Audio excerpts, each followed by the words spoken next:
जय श्री राधे गोविंद। श्री हरिवंश। हमारे प्रयाजू हम सब पर अपनी कृपा दृष्टि सदैव बनाए रखे। आज हम इस वीडियो में 5वें नवरात्रे की व्रत कथा सुनेंगे, जिसमें स्कंद माता की पूजा की जाती है और व्रत रखा जाता है। या देवी सर्वभूतेषु मां स्कंद माता रूपेण संस्थिता, नमस्तस्यै नमस्तस्यै नमस्तस्यै नमो नमः। नवरात्रि के 5वें दिन माँ दुर्गा के स्कंद माता स्वरूप की पूजा का विधान है। दुर्गा माँ के सभी रूपों में स्कंद माता का रूप बहुत ही ममता भरा है। इनकी पूजा करने से बुद्धि बढ़ती है और ज्ञान मिलता है। स्कंद कुमार यानी स्वामी कार्तिकेय की माता होने के कारण माँ के इस रूप को स्कंद माता कहा जाता है, जो युद्ध के देवता हैं। स्कंद माता माँ का वह स्वरूप है जिसमें वे अपने पुत्र की रक्षा करती हैं और भक्तों को आशीर्वाद प्रदान करती हैं। माँ स्कंद माता की पूजा करने से मनुष्य के सभी दुख दूर होते हैं और उसे आध्यात्मिक शक्ति, धैर्य और ज्ञान की प्राप्ति होती है और भक्त को सुख, समृद्धि और संतोष का आशीर्वाद प्राप्त होता है। स्कंद माता का अर्थ होता है स्कंद की माता। स्कंद भगवान कार्तिकेय का एक अन्य नाम है जो युद्ध के देवता माने जाते हैं। स्कंद माता को केले का भोग विशेष रूप से प्रिय है। उनकी पूजा में भक्त उन्हें केले का प्रसाद अर्पित करते हैं। ऐसा माना जाता है कि स्कंद माता को केले का भोग अर्पित करने से भक्त को सुख, शांति और स्वास्थ्य की प्राप्ति होती है। इसके अलावा माता रानी को खीर का भोग भी लगाया जा सकता है। नवरात्रि के 5वें दिन का शुभ रंग पीला और सफ़ेद है। माँ की पूजा के समय सफ़ेद रंग या पीले रंग के वस्त्र धारण करने चाहिए। स्कंद माता की 4 भुजाएं हैं, जिसमें दाहिने तरफ की ऊपर वाली भुजा से 6 शीशों वाले भगवान स्कंद को गोद में पकड़े हुए हैं और दाहिने तरफ की नीचे वाली भुजा जो कि ऊपर की ओर उठी हुई है, उसमें कमल का फूल है। बाएं तरफ की ऊपर वाली भुजा आशीर्वाद की मुद्रा में है और नीचे वाली भुजा में कमल का पुष्प है। यह भगवान स्कंद कार्तिकेय की माँ है। ये कमल के आसन पर विराजमान है। इनका वाहन सिंह है, इसी कारण इन्हें पद्मसना देवी भी कहा जाता है। स्कंद माता सूर्य मंडल की अधिष्ठात्री देवी हैं। इनका उपासक अलौकिक तेज और कांति से युक्त होता है। स्कंद माता का मुख्य मंत्र इस प्रकार है। चंद वीरा च माया च मुंड प्रह जनिता, नमाम च देवसी च काम च विग्राम।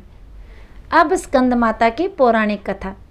जब राजा दक्ष के यज्ञ में माता सती अग्नि कुंड में कूदकर भस्म हो गई, तब शिवजी विलाप करते हुए गहरी तपस्या में लीन हो गए। इससे सृष्टि शक्तिहीन हो गई। असुरों ने इस मौके का लाभ उठाया। पौराणिक कथाओं में वर्णित है कि एक असुर जिसका नाम तारकासुर था, उसने अपने कठोर तपस्या से ब्रह्मा जी को प्रसन्न कर अमर होने का वरदान मांगा। तब ब्रह्मा जी ने कहा, हे तारकासुर, इस धरती पर जिसका जन्म हुआ है उसका मरना निश्चित है। कोई भी अमर नहीं हो सकता। तुम कोई और वरदान मांगो। यह सुनकर तारकासुर बहुत दुखी हुआ।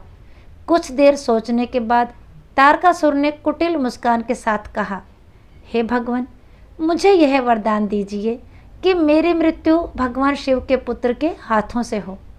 ब्रह्मा जी ने कहा, तथास्तु, और अंतर्ध्यान हो गए। तारकासुर ने यह सोच लिया था कि भगवान शिव तो माता सती के वियोग में अनादिकाल तक तपस्या में लीन रहेंगे और माता सती का स्थान शंकर भगवान किसी और को नहीं देंगे। अतः वह तो अब विवाह करेंगे ही नहीं और उसकी मृत्यु, जो कि शंकर भगवान के पुत्र के हाथों होनी है, बिना शिव जी के विवाह किए उनका जन्म लेना भी असंभव है। इस प्रकार से तारकासुर स्वयं को अमर ही समझ बैठा। वह बहुत ही शक्तिशाली और क्रूर हो गया था। यह वरदान मिलने के बाद उसने देवताओं पर अत्याचार करना शुरू कर दिया। देवतागण बहुत ही परेशान हो गए और उन्होंने ब्रह्मा जी से मदद मांगी। ब्रह्मा जी ने कहा, तारकासुर का अंत शिवपुत्र ही कर सकते हैं। यह सुनकर इंद्र और समस्त देवतागण भगवान शिव के पास पहुँचे और इस सृष्टि को तारकासुर से मुक्ति दिलाने का निवेदन किया।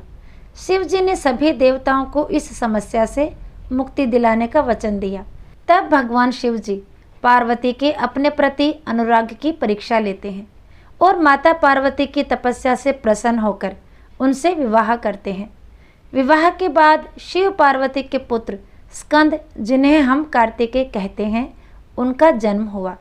कार्तिकेय बाल्य अवस्था से ही बहुत वीर और शक्तिशाली थे, किंतु माता पार्वती ने स्कंद माता का रूप धारण किया और कार्तिकेय को अपना पुत्र बनाया और उन्हें अस्त्र शस्त्र की शिक्षा दी उन्हें अपनी समस्त शक्तियां प्रदान की। उसके बाद उन्होंने दुष्ट असुरों का संहार करना शुरू कर दिया। कार्तिकेय बाल्य अवस्था से ही बहुत वीर और शक्तिशाली थे। उन्होंने दुष्ट असुरों का संहार आरंभ कर दिया। अतः वह समय भी आ गया जिसके देवताओं को युगों से प्रतीक्षा थी। उन्होंने तारकासुर से युद्ध किया। एक भयंकर युद्ध हुआ जिसमें कार्तिकेय ने तारकासुर का वध कर दिया। देवताओं ने भगवान कार्तिकेय की वीरता की भूरी भूरी प्रशंसा की और उन्हें देवताओं का सेनापति बनाया। ओम देवी स्कंद माताए नमः। जय हो माता दी, जय हो मेरी राधा रानी की। तो आज का वीडियो यहीं तक, फिर मिलेंगे अगले वीडियो में। तब तक के लिए सभी को प्रेम भरी राधे राधे।